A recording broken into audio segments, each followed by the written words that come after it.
Η ιδέα του Ολυμπιακού γενικότερα της οικογένειας.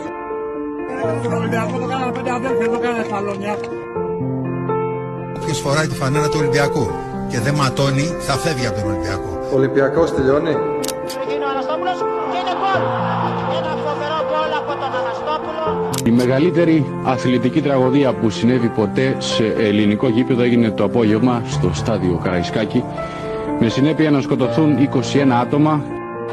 Ζήτω ο Ολυμπιακός, ζήτω ο λαός του Ολυμπιακού. Ένα και ο Ολυμπιακός είναι πρωταθλητής Ευρώπης. Λάθος στο κύπελλο στον Ολυμπιακό.